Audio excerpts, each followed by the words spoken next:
एक ऑब्जर्वेशन है, तो फाउंडेशन बहुत सारे वीडियोस इंस्टाग्राम पे डालती है और हम जो सोशल मुद्दे होते हैं उस पर भी डालते हैं। जब ये सोशल मुद्दे वाले कमेंट्स होते हैं कोई तो उसमें करीबन 10,000 कमेंट्स आ रहे हैं। अरे आचार्य जी बस मंच से प्रवचन ही देते रहोगे या कुछ करके भी दिखाओगे?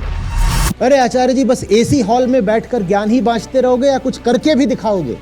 ये करके भी दिखाना माने क्या होता है सर? बट जो पास्ट में मूवमेंट्स हुए हैं, जैसे इंडिया का फ्रीडम मूवमेंट रहा है, जैसे राजा राम मोहन राय का मूवमेंट रहा है, जिससे सती प्रथा खत्म हुई, इससे तो चेंज आया है ना सर। देश सुधारने की जरूरत है या पहले समझने की जरूरत है कि खराब हो कैसे गया? तो सर एक्चुअल रिवॉल्यूशन कभी आया भी है या फिर कभी आएगा भी? हम बाहर से ये दिखाते हैं रिवॉल्यूशन, क्रांति, सिस्टम को तोड़ दो, उखाड़ दो। जो निकला है क्रांति करने वो उसी सिस्टम की रोटी खा रहा है। उस सिस्टम से आपको इतना कुछ मिला हुआ है, आप कहां से क्रांति कर लोगे उस सिस्टम के खिलाफ? व्यवस्था को दोष देने वाले हम कोई आज की किसी सामाजिक राजनीतिक स्थिति को बदलने का काम नहीं है। ये 20वीं शताब्दियों की आपकी जो मानसिक गुलामी है हम उसको तोड़ने का काम कर रहे हैं।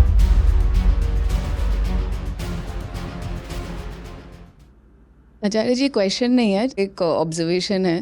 तो फाउंडेशन बहुत सारे वीडियोस इंस्टाग्राम पे डालती है और हम जो सोशल मुद्दे होते हैं उस पर भी डालते हैं। तो जो नॉर्मल वीडियोस होते हैं उसमें 200 से 500 कमेंट्स आते हैं और जब ये सोशल मुद्दे वाले कमेंट्स होते हैं कोई तो उसमें करीबन 10,000 कमेंट्स आ रहे हैं। 100 से 200 डायरेक्ट मैसेजेस आ रहे हैं और जो जेनजी हैं वो ही सबसे ज़्यादा ये कमेंट्स और डीएम्स कर रहे हैं। वो लिखते हैं कि हम तो बहुत ही डिसअपॉइंटेड हैं कि कुछ किया नहीं गया है या कुछ कर नहीं रहे हैं, तो प्लीज़ प्लीज़ प्लीज़ प्लीज़ कुछ करिए। और मतलब ये जो मैं बोल रही हूँ वो 1-2 कमेंट्स नहीं है, 10,000 कमेंट्स आए हैं। देश की हालत बहुत खराब है, लेट्स डू समथिंग, एक्शन। देश में कोई मैन्युफैक्चरिंग डिफेक्ट तो नहीं है? ये कहीं और से बनकर आई चीज है और तुम्हारे पास जब आई तो तुम्हें पता चला अरे ये माल खराब आ गया है।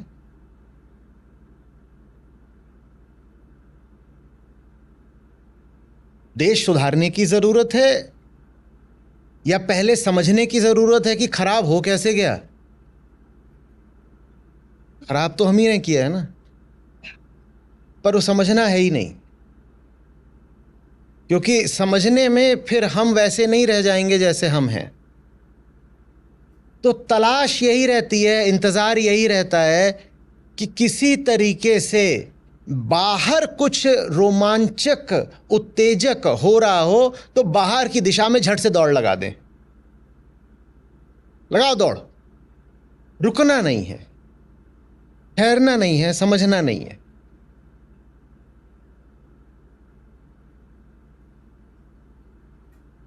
एक बात भूल ही जाते हैं हम, कुछ भी सुधारना नहीं होता,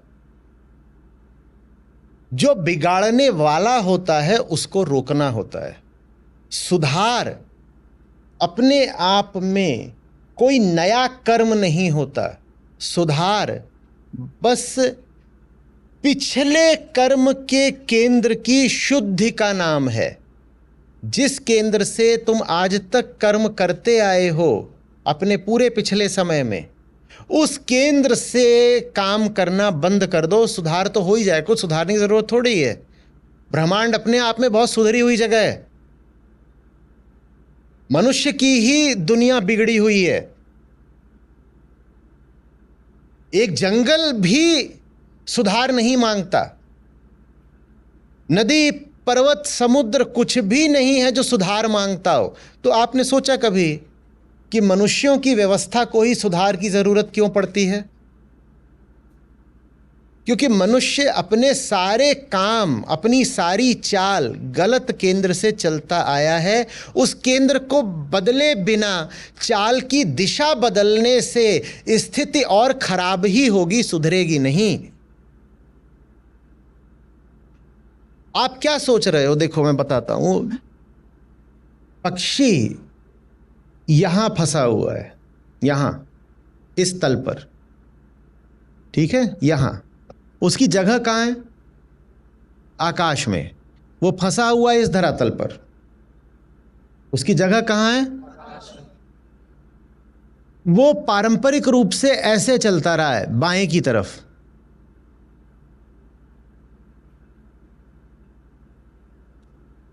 अभी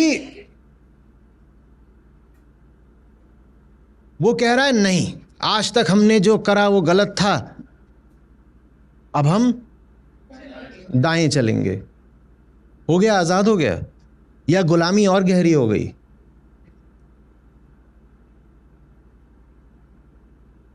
पर आप लोगों को भी बड़ी उत्तेजना हो जाती है कि कुछ नया हो रहा है। नया हो रहा है क्या? क्या नया हो रहा है?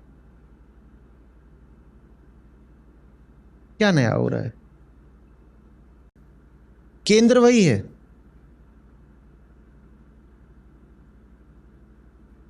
केंद्र वही है।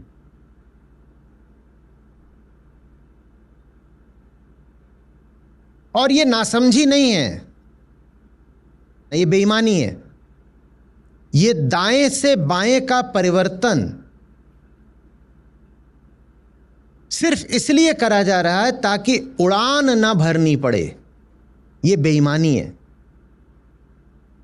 ऐसा नहीं है कि सचमुच उम्मीद है कि दाएं से दिशा बदल के बाएं की तरफ चले जाएंगे तो कोई वास्तविक परिवर्तन आ जाएगा। ऐसी कोई वास्तविक उम्मीद है नहीं, क्योंकि ऐसे वास्तविक परिवर्तन हमने बहुत करके देख लिए।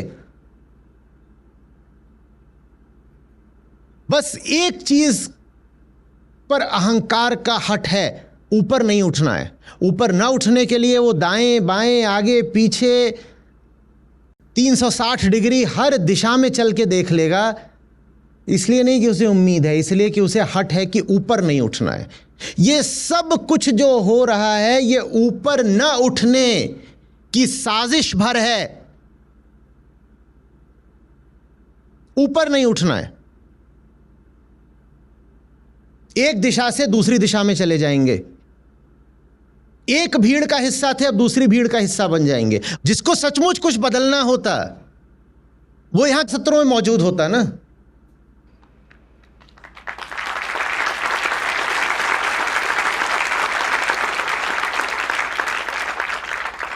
तुम जो कुछ कर रहे हो वो तुम्हारी साजिश है कि कुछ बदले नहीं।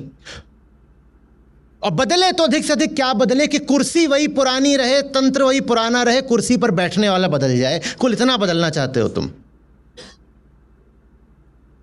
और कुर्सी पर बैठने वाले बदल के तो हमने बहुत देख लिए, बदलते ही रहते हैं। उससे क्या बदल गया?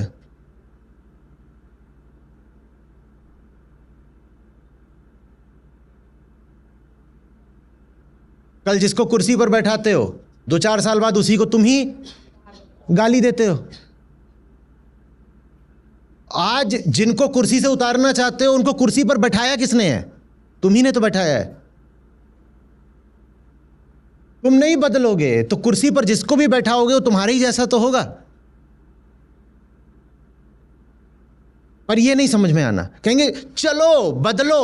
अरे बदलेंगे बाद में, पहले ये बताओ जिस स्थिति को बदलना चाहते हो वो स्थिति किसने पैदा करी? अरे वो तो हम ही ने पैदा करी। मान तुम वही हो जिसने वो स्थिति पैदा करी और इतनी खराब स्थिति पैदा करी कि अब उसे बदलने की नौबत आ गई है। तो मतलब समझो कि तुम अभी भी जो स्थिति पैदा करोगे 2 साल बाद उसको भी बदलने के लिए फिर कोई और आकर के आंदोलन कर रहा होगा। देखो ना वो लोग क्या कर रहे हैं, महान काम कर रहे हैं। और सारा अध्यात्म यही बताने के लिए है कि कोई कर्म महान होता नहीं, कोई कर्म महान नहीं होता। कर्ता की दिशा होती है।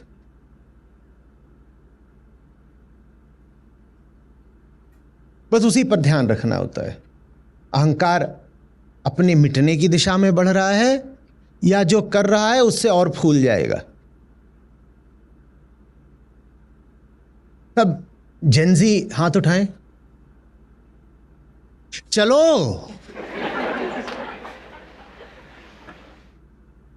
अरे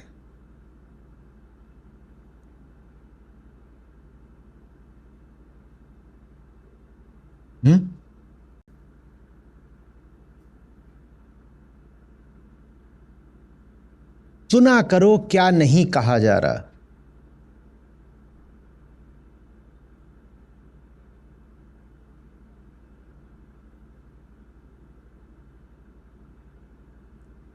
भूलना नहीं कि अहंकार की सबसे बड़ी प्रवृत्ति होती है सेल्फ प्रिजर्वेशन। वचन भी कर्म होते हैं। कोई भी बात अगर कही जाती है तो आत्मरक्षण हेतु ही कही जाती है। इसीलिए सुना करो क्या नहीं कहा जा रहा। अहंकार जो कुछ भी कहता है इसीलिए कहता है कि उससे आत्मरक्षा हो सके। उसकी पहली वृत्ति ही क्या है? आत्मरक्षा। तो वो जो भी कह रहा है वो अपने आप को बचाने के लिए ही कह रहा है। तो सुना करो वो क्या नहीं कह रहा है। जब वो कर्म की बात करे तुम कर्ता सुनना। वो कर्म की बात कर ही इसीलिए रहा है ताकि कर्ता की बात ना करनी पड़े। और कर्ता की बात कितनी भी करवा लो, अहंकार श्रेष्ठ किसको मानेगा? और उसी का प्रमाण है कर्म कांड। भारत में धर्म का अर्थ ही बन गया कर्म कांड। इसीलिए अध्यात्म को इतना संघर्ष करना पड़ता है, क्योंकि ऐसा नहीं है कि लोक धर्म ने वेदांत को ठुकरा दिया है। आप लोग धर्मी के पास भी जाइए, उससे कहिए उपनिषद, तो कहेगा हाँ हाँ उपनिषद हमारे धर्म ग्रंथ हैं। ठुकरा नहीं दिया है, उसे निचले स्थान पर रख दिया है। असली चीज क्या है? कर्मकांड। कर्म ऊपर है, कर्ता नीचे है। उपनिषद किसकी बात करते हैं? कर्ता की। बोले कर्ता की बात नीचे है, कर्म की बात ऊपर है। ऐसा कर्म करो, इस दिन ऐसे खीर बनाना, ऐसे जा करके तुम पेड़ पे खीर चढ़ा देना, ये कर्मकांड सब। इस दिन जाके नदी में घुस जाना, इस दिन जा करके कुएं में तैर जाना, कर्मकांड। वहां कर्ता को अपमानित नहीं किया गया। जहां कर्ता की बात, हाँ उपनिषद अच्छी चीज है, उपनिषद ही बढ़िया है, ठीक है, उपनिषद बढ़िया है, लेकिन सर्वोपरि क्या है? कर्म। सर्वोपरि क्या है? कर्म। ये आचार्य जी भी ठीक हैं, कर्ता की बात करते हैं, लेकिन जो कर्म करके दिखाए वो श्रेष्ठ है, वो सबसे ऊपर है। तुमने किससे जाकर के कहा कि आचार्य जी का साथ दो?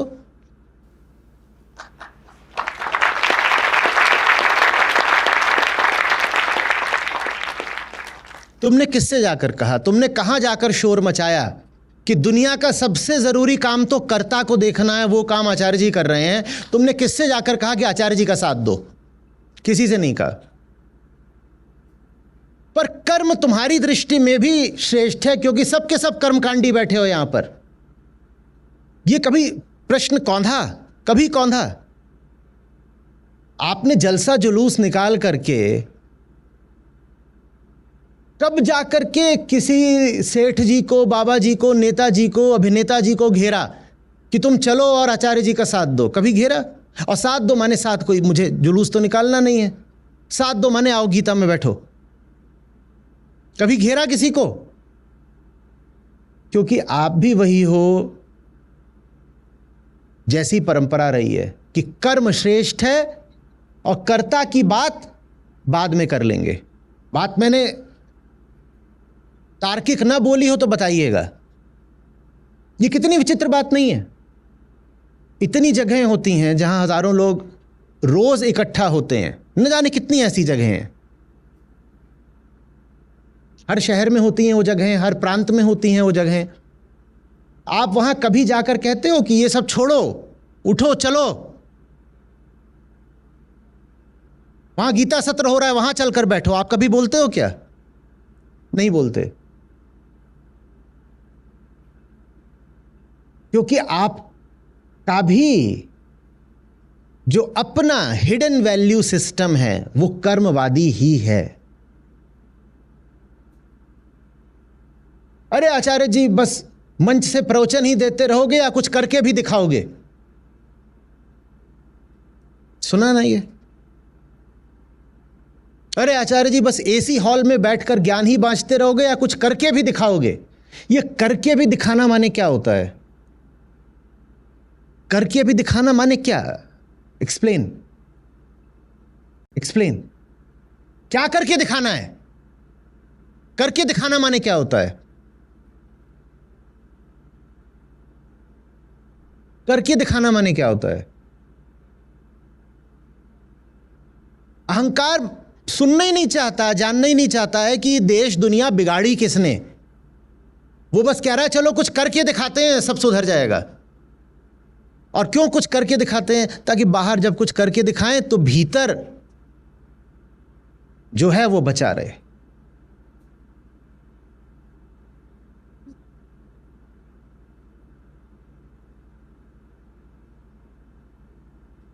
क्या करके दिखाओगे?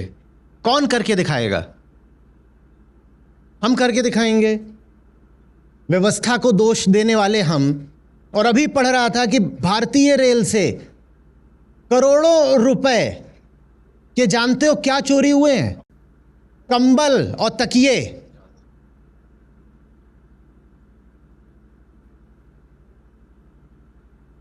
पेपर लीक होते हैं, बिल्कुल होते हैं।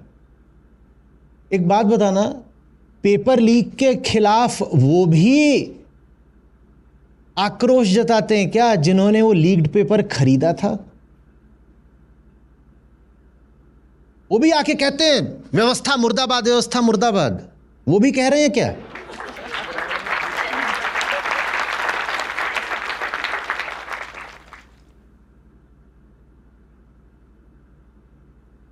एक भी इंसान दिखा दो जिसने खरीद लिया, खरीद के फायदा भी निकाल लिया और उसके बाद भी वो शोर मचा रहा हो कि पेपर लीक नहीं होना चाहिए। एक भी इंसान ऐसा दिखा दो। बीसियों शताब्दियों की आपकी जो मानसिक गुलामी है, हम उसको तोड़ने का काम कर रहे हैं। कोई आज की किसी सामाजिक राजनीतिक स्थिति को बदलने का काम नहीं है ये। तुम्हें दिखाई नहीं देता किस काम का क्या महत्व है?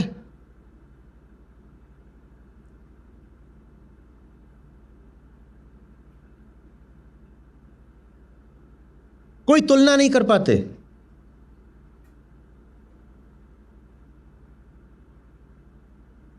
कुछ वक्तव्य होते हैं जिनको काटा नहीं गया तो वो देश और दुनिया को तबाह करके रख देते हैं। खासकर तब जब वो वक्तव्य धर्म ग्रंथों के ही हों और उनका अर्थ विकृत कर दिया गया हो। कम से कम भारत की तबाही तो धर्म ग्रंथों के विकृत अर्थ के कारण ही हुई है।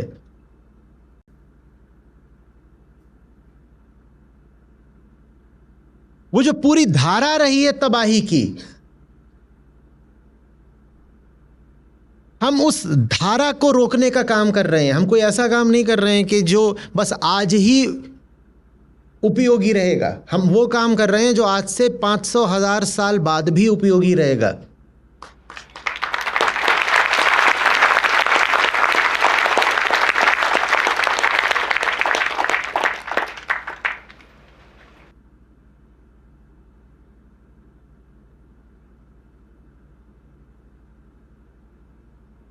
ये महत्व है हमारे काम का। और ये बात किसी टकराव की नहीं है।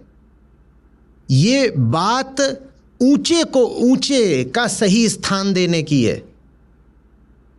आम को आम और चाकू को चाकू बोलना होता है ना, बोला था ना धूमिल ने। जमीन को जमीन और आसमान को आसमान बोलना होता है ना। या शालीनता दिखाओगे वहां पर, विनम्रता दिखाओगे, कहोगे कि सब एक बराबर है।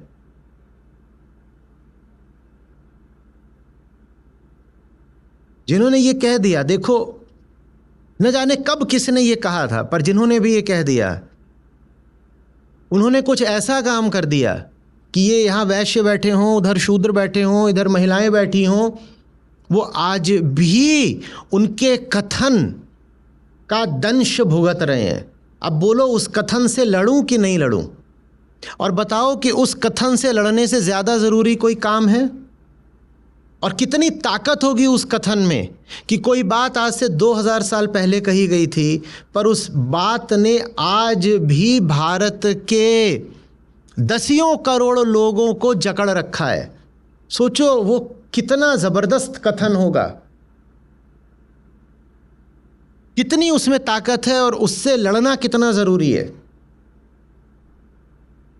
उस पेड़ पे चढ़ो, उस नदी में कूदो, फलाने दिन इस तरह की यात्रा निकाल दो,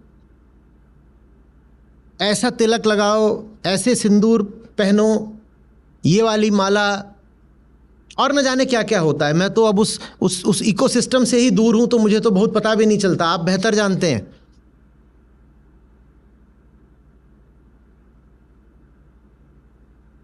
दही में गन्ने का रस मिला के, इमली के पत्ते पर रख के, जामुन का तड़का लगा के, पता नहीं क्या क्या और क्या करते हो, बताओ ना, क्या क्या करके आए हो। जैसे आप इस खतरनाक यात्रा पर निकले थे मेरी ओर आने के लिए, कल या आज, तो घर वालों ने आपको क्या क्या गंडे ताबीज बांध के भेजे कि सीधे जा रहे हो तुम राक्षस के पास, मौत के मुंह में, मेरा पिया सही सलामत घर वापस आ जाए, वो दुराचार्य कहीं कोई टोना ना कर दे इसके ऊपर।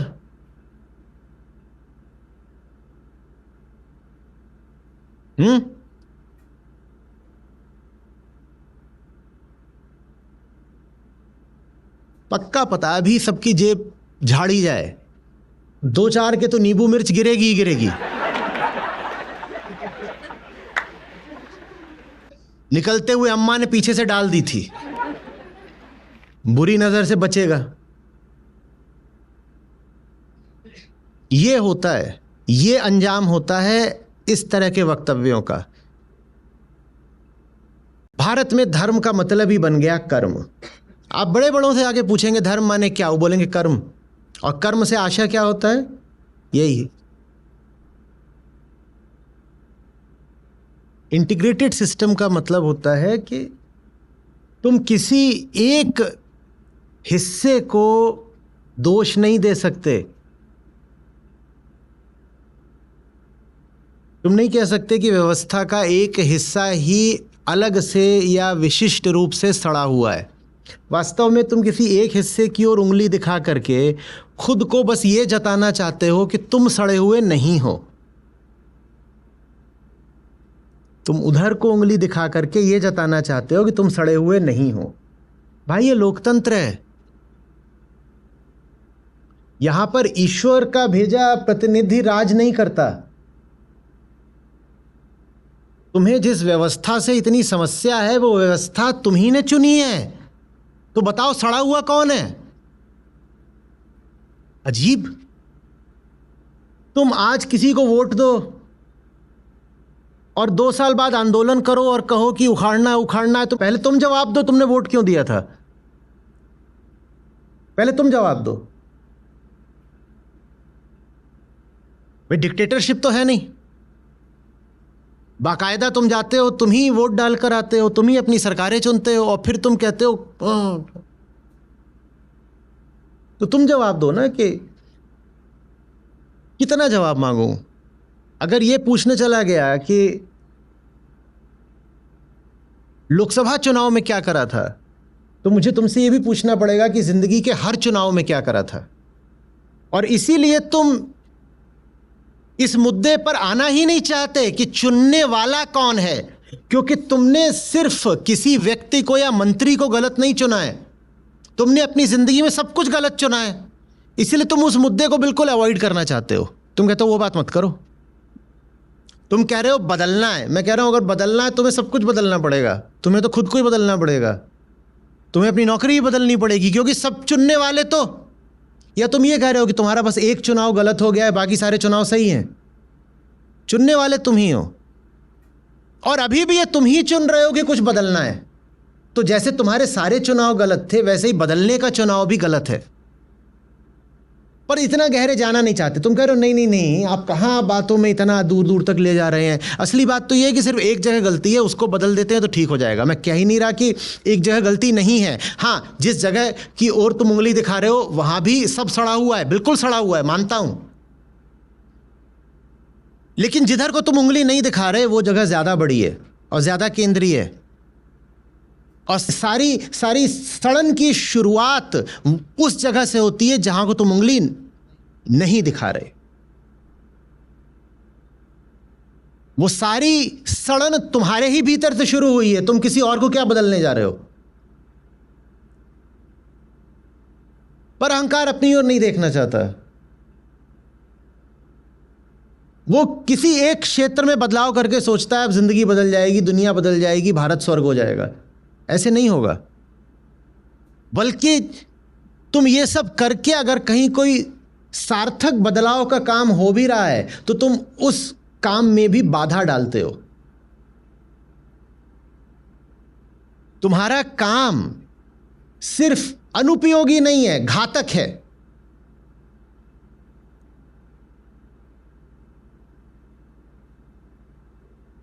जो ऊर्जा, जो समय जाना चाहिए था सही काम में, वो काम, ऊर्जा, समय सब डिसिपेट हो रहा है, एक व्यर्थ दिशा में बह रहा है।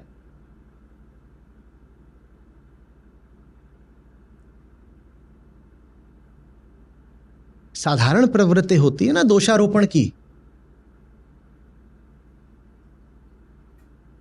और जब मैं कह रहा हूं दोषारोपण मत करो, तो इससे मेरा आशय ये बिल्कुल भी नहीं है कि जो उस तरफ है वो बेगुनाह है। वो बिल्कुल गुनाहगार है।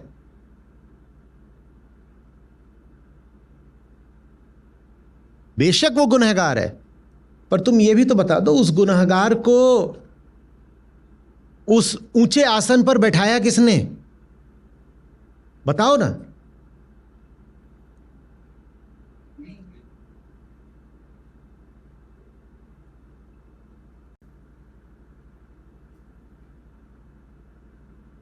तुम घर का दरवाजा खुला छोड़ दो और बंदर घुस के आया भीतर से, वो फ्रिज में से खाना खा गया, चीजें तोड़ फोड़ गया। ये तुमने कर दिया जेनजी। अब मम्मी घर आएगी तो बंदर को चांटा मारेगी या तुमको? जल्दी बताओ, तो मैं किसको मारूं? और तुम लगे हुए हो एंटी बंदर आंदोलन चलाने में।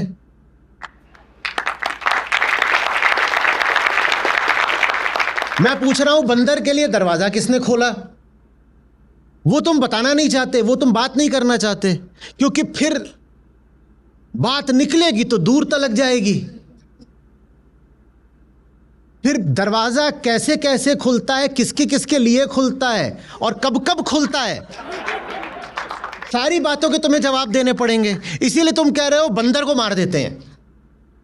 बंदर ने तो जो तबाही करी है वो करी ही है, मैं भी मान रहा हूं करी है, पर बंदर के लिए दरवाजा खोलने वाले तुम हो।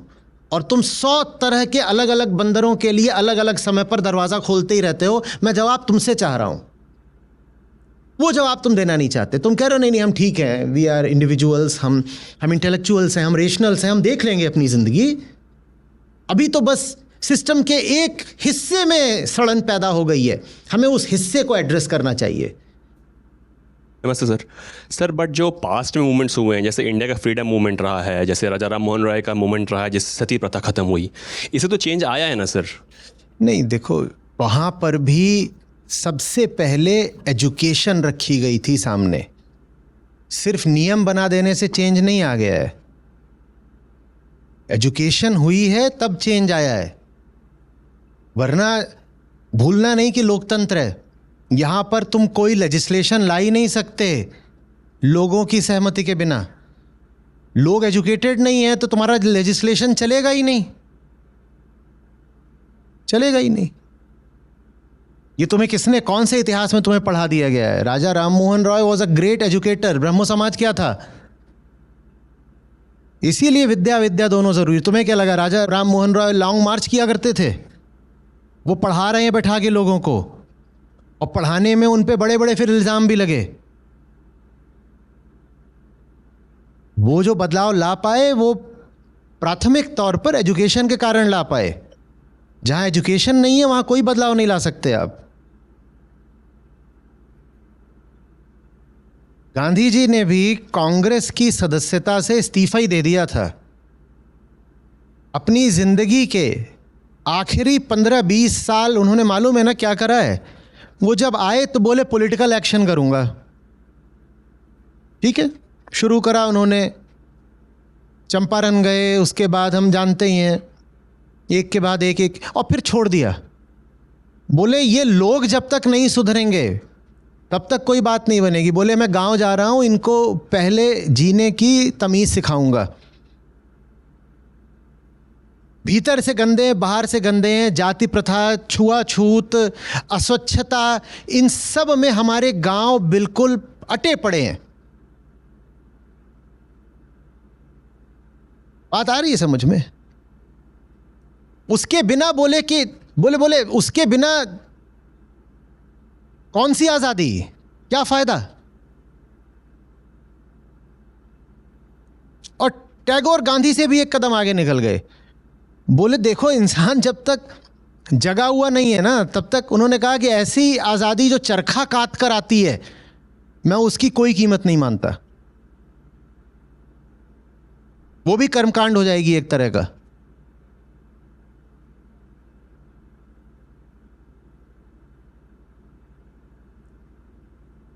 पूरी जो भावना रहती है ना, वो ये रहती है कि सती प्रथा तो शायद पुर्तगालियों ने आकर भारत में लागू कर दी थी। भारतवासी अच्छे लोग थे, पुर्तगाली, ब्राजीली और चीनी, इन तीनों ने मिलकर एक साझी अंतर्राष्ट्रीय साजिश करी और आकर भारत की औरतों को जलाना शुरू कर दिया। भारत के लोगों को ये बात बहुत बुरी लगी, तो फिर भारत के लोगों ने आंदोलन करा और पुर्तगालियों को पुर्तगाल भेज दिया, और इस तरह भारत से सती प्रथा बंद हुई। बच्चों बजाओ ताली। आई कहां से थी सती प्रथा? कहां से आई थी? और अगर तुम उस केंद्र को नहीं हटाओगे जो औरत को पति के साथ चिता पर जलाता था, तो तुम ले आ लो कितने भी नियम, वही केंद्र अब औरत को दहेज के लिए किचन में जलाएगा।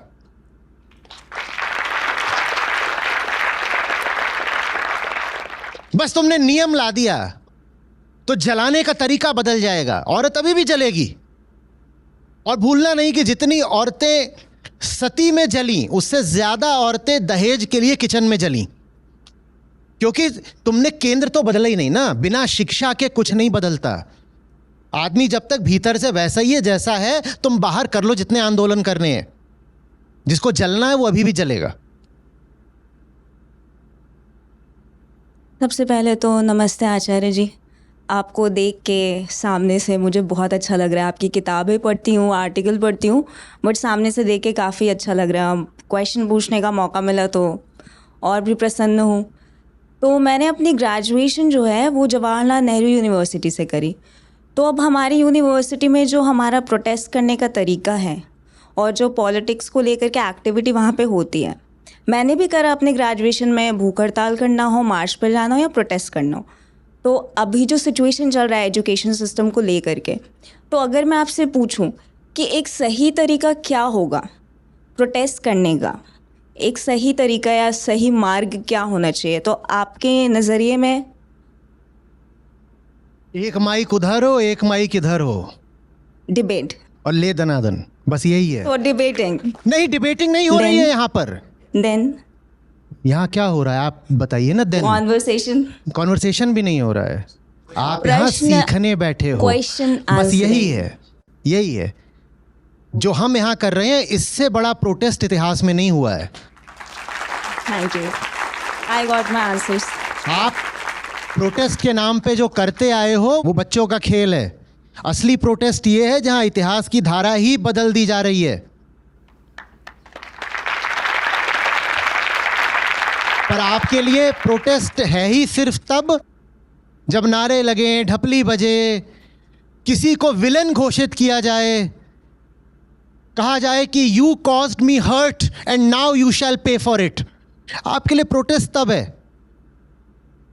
यह है वास्तविक प्रोटेस्ट, यह है आंदोलन, यहां हो रही है क्रांति।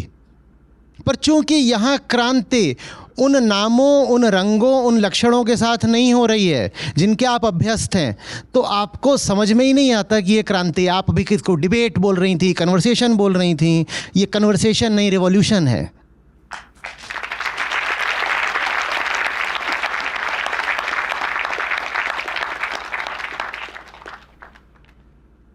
कोई सड़क पर जा कर के नारे लगाए तो आपको लग जाता है कि कुछ बदला।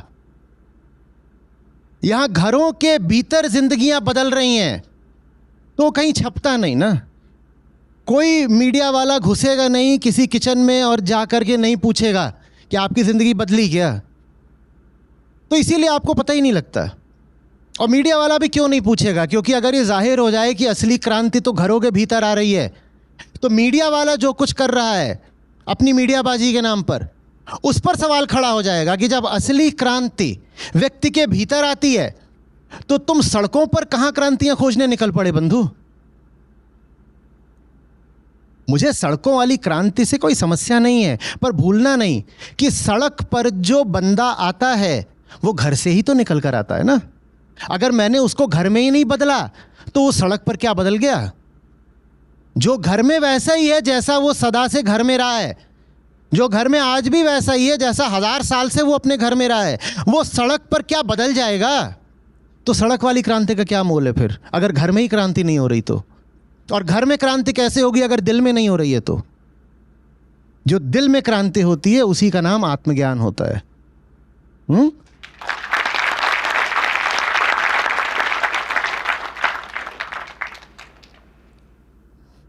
नमस्ते आचार्य जी। सर, जब हम रेवोल्यूशन की बात करते हैं तो मार्क्स का नाम सबसे पहले आता है कि उन्होंने कैपिटलिज्म के अगेंस्ट मार्क्सिज्म रिवोल्ट करने के लिए बोला था वर्कर क्लास को, जिसको उन्होंने बोला था proletariat, dictatorship of the proletariat. But फिर बाद में वो रेवोल्यूशन कभी आया नहीं, क्योंकि शायद इसलिए क्योंकि वर्कर्स को अपनी स्लेवरी में ही मज़ा आ रहा था, क्योंकि वो इसलिए परेशान नहीं थे क्योंकि वो एक्सप्लॉइटेड हैं, वो इसलिए परेशान थे क्योंकि वो कैपिटलिस्ट नहीं है। सर, बाद में इन्हीं के जो आगे ब्रांचेस आई, जैसे कि लेनिन आए, फिर उसके बाद यहाँ पे माओ आए, फिर ग्रामसी ने भी बोला था कि रेवोल्यूशन इसलिए नहीं आया क्योंकि मेंटल लेवल पे नहीं आया। तो सर, लेकिन सबको नाम तो रेवोल्यूशन ही बोला गया। इवन हिटलर ने भी जब आए थे, उन्होंने पावर दी थी, तो उनको भी सब एक मसीहा की तरह ही देख रहे थे और उसको भी रेवोल्यूशन बोल रहे थे। सर, उस टाइम पे वो चीज़ें सही लगती हैं, तभी तो लोगों ने उनको इतना सपोर्ट किया। तो सर, एक्चुअल रेवोल्यूशन कभी आया भी है या फिर कभी आएगा भी, या सिर्फ मेंटल रेवोल्यूशन का कुछ फेस ही नहीं है? रेवोल्यूशन कोई एक पक्षीय चीज़ थोड़ी ही होती है। रिवॉल्यूशन कोई ऐसी चीज़ थोड़ी होती है कि पानी की सप्लाई है, टंकी से पानी चलेगा, आपके घर आएगा, आप उसे भर लोगे।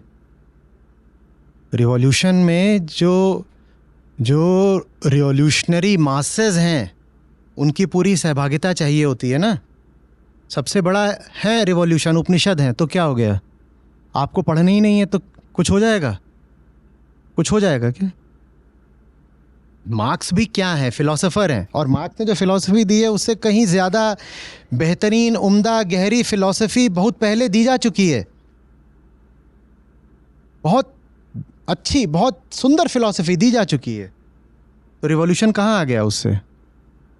क्योंकि हम रिवॉल्यूशन को बाहर की कोई बात मानते हैं, बाहर परिवर्तन ला देंगे और बाहर के किसी नेता का अनुगमन करके बाहरी परिस्थितियां बदल देंगे, ये रिवॉल्यूशन है। बाहर के किसी नेता का अनुगमन करके बाहरी परिस्थितियां बदल देंगे, ये रिवॉल्यूशन है।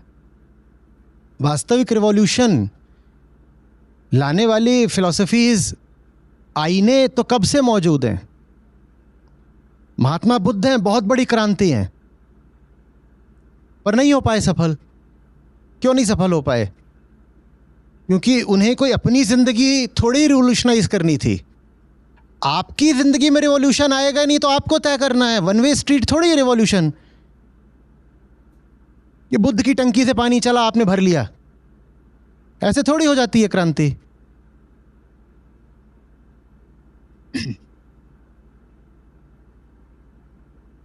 मार्क्स ने जो बात बोली वो अच्छी बात है, लेकिन बड़ी एक तरफा और बड़ी आधी बात है।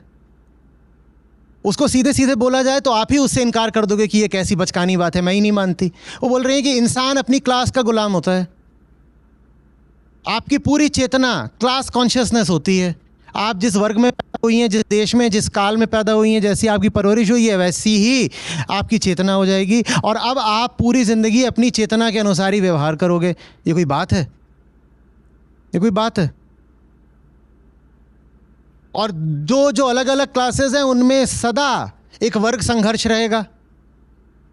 आप जिस क्लास की हो और ये जिस क्लास के हैं, वो दोनों क्लासेस अगर मैच नहीं कर रही तो आप में और उनमें सदा एक क्लास स्ट्रगल रहेगी। ये कोई बात है? ये कोई बात है? अभी राजा राम मोहन रॉय किसी ने कहा, और कहा आपने कि सती के उन्मूलन के लिए उन्होंने इतना काम करा, तो क्या वो स्त्री थे? वो स्त्री थे क्या? वो तो अलग क्लास के हैं और ब्राह्मण हैं और एजुकेटेड हैं, उनकी तो क्लास दूसरी है।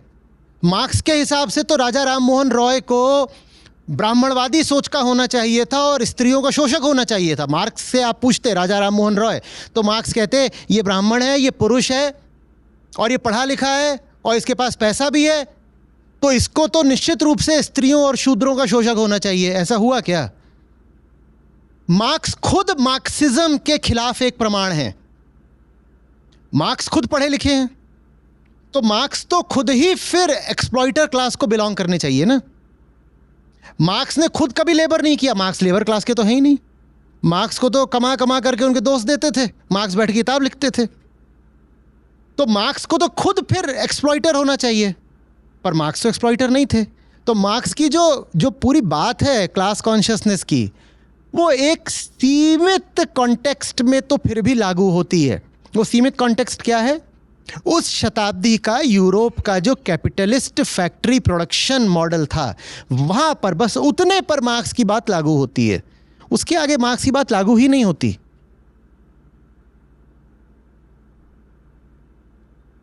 संत रविदास हैं, कबीर साहब हैं, एक जूतों का काम कर रहे हैं, एक जुलाहे हैं, तो इनमें इतनी ऊंची चेतना कहाँ से आ गई? मार्क्स के हिसाब से तो नहीं आनी चाहिए थी भाई। वो जिस क्लास को बिलोंग करते थे उनको वैसे ही काम करना चाहिए था, तो उन्होंने प्रीस्टली क्लास का काम कैसे कर दिया? उन्होंने प्रीस्टली क्लास का काम कैसे कर दिया? मनुष्य की भीतरी अहंकार बैठा है और उसके पास चॉइस होती है। ये बात मार्क्स को समझ में ही नहीं आई। उन्होंने कहा नहीं नहीं, भीतर चॉइस वॉइस कुछ नहीं होती, you are a product of your social conditions. तो फिर मैं आपके सामने क्या कर रहा हूँ? मैं भी क्या कर रहा हूँ बताओ ना। मेरी तो फिर जो सोशल कंडीशंस ये हैं कि हाँ मैं भी पढ़े लिखे घर की पैदाइश हूँ, ब्यूरोक्रेट थे, उसके बाद मैं भी पढ़ लिख गया और मैं भी ब्राह्मण हूँ और पुरुष हूँ, तो मैं फिर ये सब क्या कर रहा हूँ? मेरे मार्क्स के हिसाब से तो मुझे होना ही नहीं चाहिए। मार्क्स के हिसाब से मैं असंभव हूँ। या फिर जो दूसरा निष्कर्ष निकलेगा वो ये है कि मैं भी ब्राह्मणवादी व्यवस्था का एजेंट हूं जो छुप करके स्त्रियों को बर्बाद कर रहा है। ये दूसरा निष्कर्ष निकलेगा। पर फिर अगर ये निष्कर्ष मुझ पे निकलेगा तो यही निष्कर्ष फिर मार्क्स पर भी निकलेगा। ये भी तो हो सकता है कि तुम खुद उस पढ़े लिखे वर्ग के एजेंट थे जिसने मार्क्सिज्म के माध्यम से जो बेचारी वर्किंग क्लासेस थीं उनको बरगलाया। मार्क्स की थ्योरी खुद मार्क्स पर भारी पड़ेगी।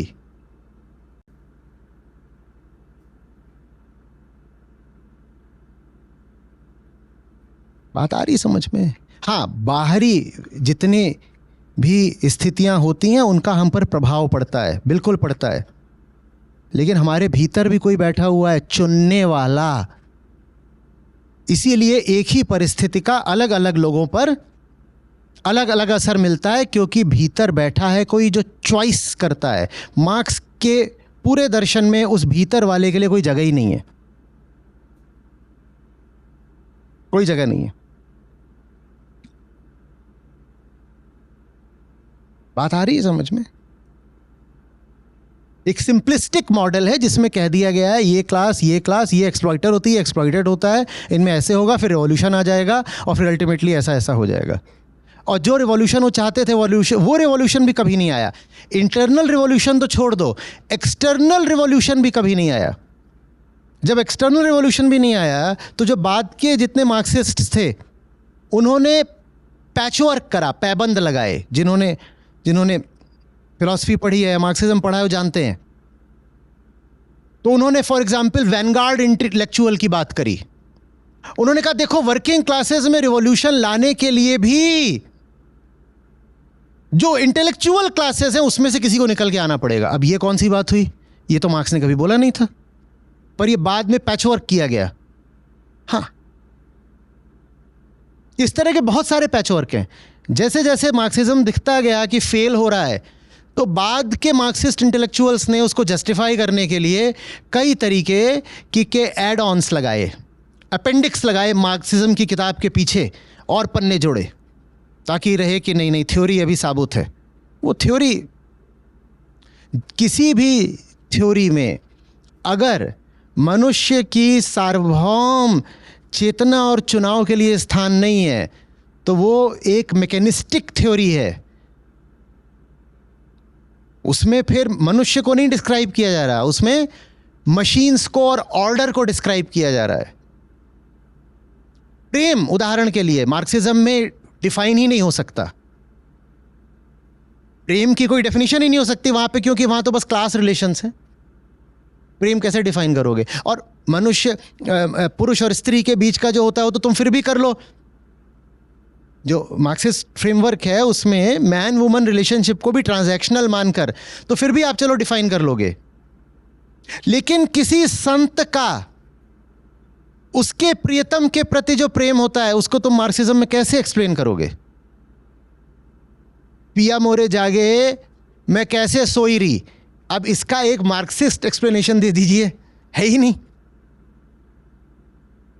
रूमी जो गा रहे हैं उसका बताइए क्या है, क्या कहा जा रहा है? कुछ नहीं है। उपनिषद जिसकी ओर इशारा कर रहे हैं तत्वमसि, उसका क्या है? कुछ नहीं। ये सब ऐसे ही है, बेकार की बात है, हटा दो ये सब। वास्तविक रिवॉल्यूशन दो वर्गों के संघर्ष में नहीं होता। वास्तविक रिवॉल्यूशन आत्मसंघर्ष में है। हाँ, उस आत्मसंघर्ष के बाद अगर किसी बाहर वाले से संघर्ष करना पड़े तो कोई बात नहीं, देख लेंगे, झेल लेंगे, लड़ लेंगे। पर खुद से संघर्ष किए बिना कोई बाहर संघर्ष करने निकल पड़ा है तो खुद को ही धोखा दे रहा है। असली क्रांति यहां से शुरू होती है, और यहां से वो घृणा के तौर पे नहीं शुरू होती, यहां से वो बाहरी बदलाव की मांग के तौर पर नहीं शुरू होती। वो यहां से शुरू होती है खुद को बदलने की चाह से। मैं वैसा क्यों हूं जैसा मैं हूं, और जब आप वैसे नहीं रहते जैसे आप रहे हो तो फिर आपने जैसा तंत्र बाहर बना रखा था आप उसको भी वैसा नहीं रहने देते जैसा वो रहा है। ये है बाहरी क्रांति। बाहरी क्रांति आवश्यक है, पर बाहरी क्रांति को भीतरी क्रांति का अनुगमन करना होगा। भीतर से बदले बिना आप बाहर कुछ बदल ही नहीं सकते। हाँ, कॉस्मेटिक चेंजेस कर लोगे, वो आत्म प्रवंचना है, सेल्फ डिसेप्शन है।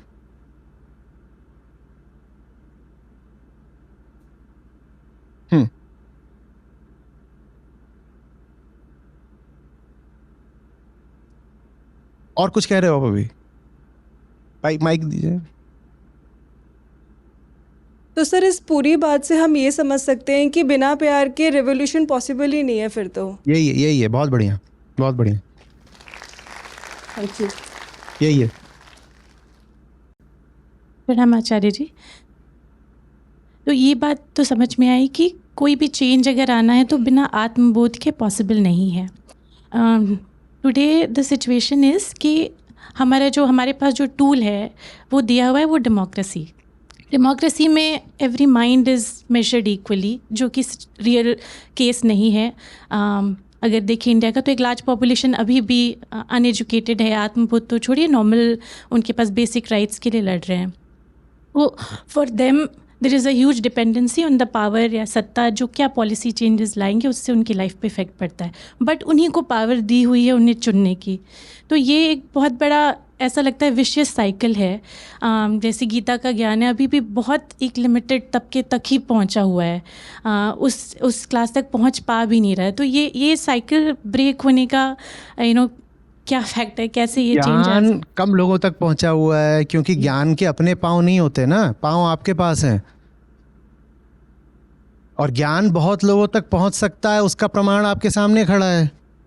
और मैं आपसे पूछ रहा हूं कि ये बताइए, एक आदमी अगर 1 करोड़ लोगों तक पहुंच सकता है तो आप 100 लोगों तक भी क्यों नहीं पहुंच सकते? और आप में से प्रत्येक व्यक्ति अगर 100 लोगों तक भी पहुंच गया होता तो क्रांति कब की आ गई होती? और ये मत कहिएगा 100 मुश्किल है, क्योंकि मैं खड़ा हूं आपके सामने करोड़ करके। ये ताली किसके लिए बज रही है? करोड़ के लिए बज रही है या इस शर्म पर बज रही है कि 100 भी नहीं करे?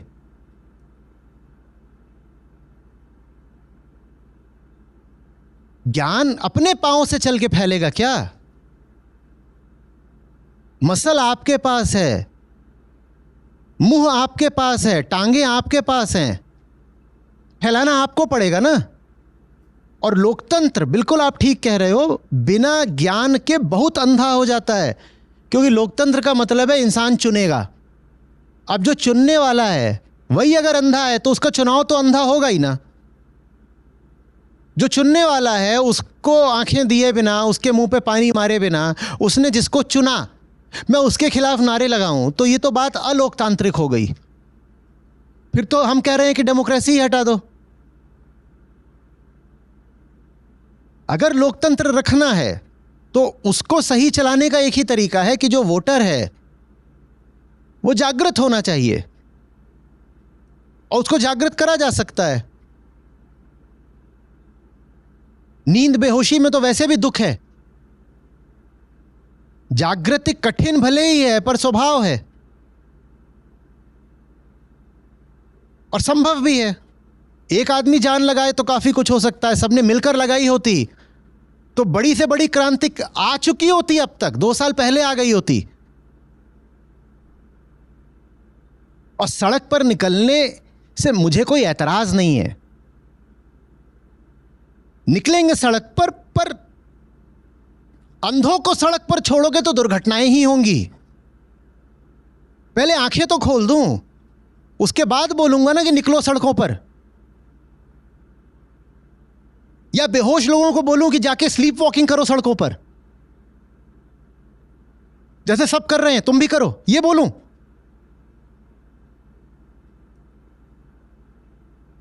जिस सिस्टम को आप बदलना चाहती हैं ना, आपके उस सिस्टम में स्टेक्स हैं, नहीं तो 100 लोगों को आप कब का ला चुकी होती। बस इतनी सी बात है। हम बाहर से ये दिखाते हैं रिवॉल्यूशन रिवॉल्यूशन, क्रांति क्रांति, सिस्टम को तोड़ दो उखाड़ दो, और उस सिस्टम को अपहोल्ड किसने कर रखा है ये बात बिल्कुल छुपा जाते हैं। आपके अपने स्टेक्स हैं उस सिस्टम में। जो निकला है क्रांति करने वो उसी सिस्टम की रोटी खा रहा है। जो निकला है क्रांति करने, सिस्टम ना हो तो उसको बीवी नहीं मिलेगी। वही सिस्टम उसके लिए तमाम तरीके के इंतजाम करता है, व्यवस्थाएं बनाता है, इंस्टीट्यूशंस बनाता है, ये स्ट्रक्चर देता है, कभी फैमिली का, कभी पंडित जी का, कभी बैंकेट हॉल का।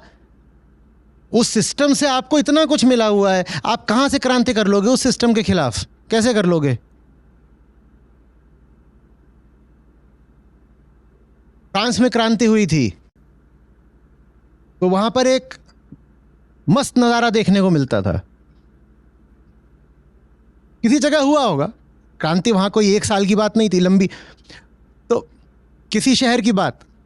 वो वहां जो क्रांतिकारी जा रहे थे तो वो दुकानों में आग लगा रहे हैं। तो कैसे कर रहे हैं? कपड़ों की दुकान में आग लगानी है तो पहले गए, बढ़िया वाले जो कपड़े थे पहले पहन लिए और फिर आग लगा दी। फिर गए मीट की दुकान में आग लगाने, तो वहाँ जितना उनको अपने हिसाब से खाया गया मीट, जितना जेब में भरा गया सब ले लिया, फिर आग लगा। तुम जहाँ आग लगा रहे हो वहाँ स्टेक्स हैं, तुम्हारे स्टेक्स हैं। क्या तुम कभी आग लगा भी पाओगे पूरी तरीके से? लगा भी पाओगे क्या?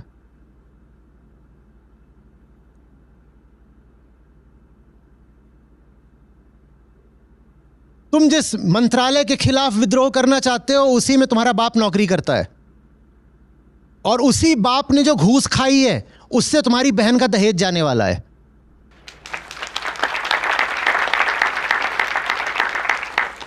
तुम कहां से क्रांति कर लोगे? पर तुम ये बात सामने ही नहीं लाना चाहते कि अभी भी तुम उस बाप के पांव छूते हो। तुम अपने उसी बाप के पांव छूते हो जो तुम्हें पता है उसी मंत्रालय में काम करता है, जो भ्रष्ट है, और उसी मंत्रालय में वो घूस खाता है, और उसी घूस से वो तुम्हारी बहन का दहेज देगा। और बहन का दहेज इसलिए देगा और तुम स्वीकार करोगे क्योंकि दहेज देने के बाद प्रॉपर्टी में बहन का हिस्सा नहीं रहेगा और वो प्रॉपर्टी तुम क्रांतिकारी खुद खाओगे।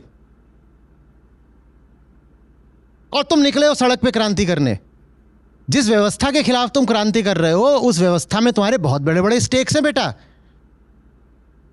तुमने घर पे घोषित कर दिया कि बापूजी, चूंकि तुम उसी मंत्रालय में काम करते हो जो भ्रष्ट है, तो इसीलिए आज से तुम्हारी कमाई का एक पैसा नहीं लूंगा। और तुमने ये जो पूरी मेरे लिए विरासत छोड़ी है, मैं इसको डिसोन करता हूं। तुमने घर पे कर दी क्रांति।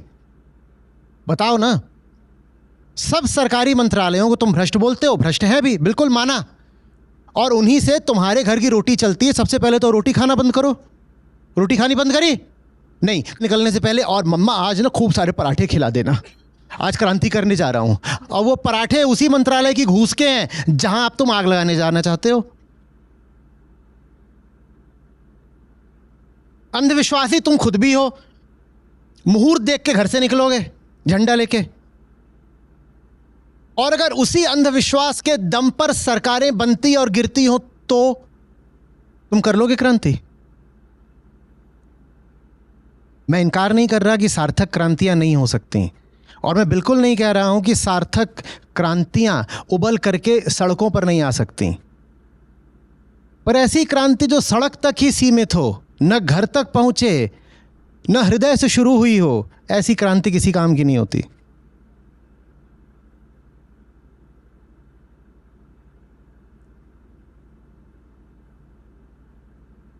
नेता जनता का शोषण करते हैं। नेता भी दूर की बात है, जनता भी दूर की बात है। बाप माँ का शोषण करता है, करी क्रांति घर पे?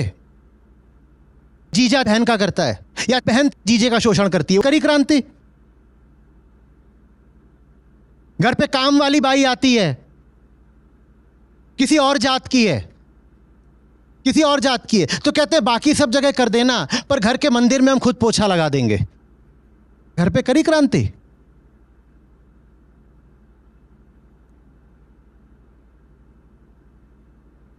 सड़क पे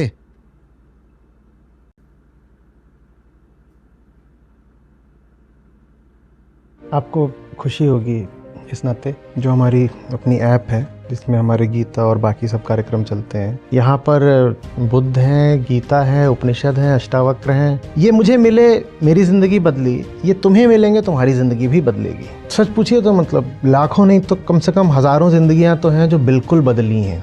2 लाख से अधिक गीता प्रतिभागियों के साथ जुड़े आचार्य प्रशांत ऐप पर पहला महीना बिल्कुल फ्री गीता मिशन का पूरा एक्सेस। ऐप पर आपको मिलेंगे नियमित लाइव सत्र, हर दिन आचार्य प्रशांत के विशेष संवाद, गीता कम्युनिटी का एक्सेस, गीता परीक्षा, चयनित समाचार, ऑडियो बुक्स, कोट्स और भी बहुत कुछ। गूगल प्ले स्टोर या एप्पल ऐप स्टोर पर आचार्य प्रशांत सर्च करें और अभी डाउनलोड करें।